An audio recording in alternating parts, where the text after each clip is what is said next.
Hi guys, I'm Suzanne with Backyard University, here to answer all your backyard questions.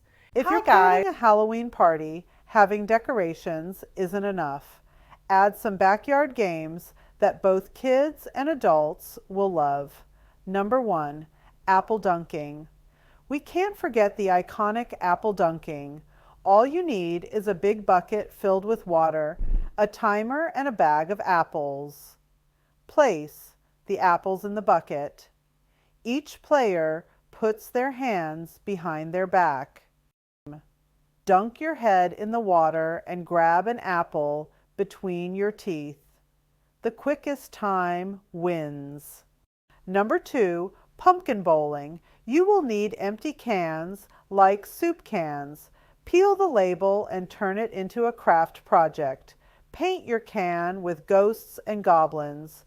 Set them up like bowling pins and turn your small pumpkins into bowling balls. If you want to skip the arts and crafts, you can purchase a set. This set is by Joyan and the link is below. Number 3, sack races. There is nothing more fun than a sack race. You can use white pillowcases and paint to decorate, or you can buy Halloween sacks. First one to the finish line wins. Number 4, witch hat ring toss.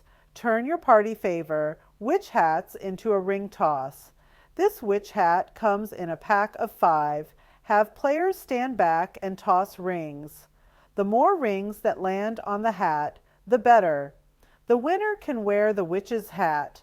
If you don't have a witch hat or rings, you can buy the game. Number 5, eyeball spoon race.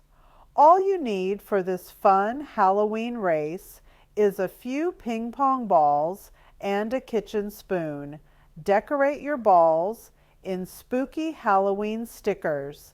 Place them on the kitchen spoon and race. The first one who makes it to the finish line without dropping their ball wins. If you don't have ping pong balls, no worries. You can buy the game ready to go. Number 6, monster freeze dance. Play Halloween-themed music like Monster Mash. Players dance like monsters. When the music stops, freeze in place. Anyone caught moving is out. Number 7, spider web obstacle course. All you need is some rope, yarn, or streamers. Have fun creating the perfect spider web by tying the yarn between trees or stakes. Players must move or crawl through the web without touching it. Number 8, zombie tag. Designate one player as the zombie. The rest of the players are humans. The zombie chases the humans, trying to tag them. Once tagged, the humans become zombies too, until everyone is a zombie. Using one or a combination of these games is sure to give you the best Halloween party on the block. Please note all mentioned products are listed below. We at Backyard University hope you have enjoyed this video. If you have any other backyard questions or concerns, check out some of our other videos and don't forget to like and subscribe. Thanks for watching.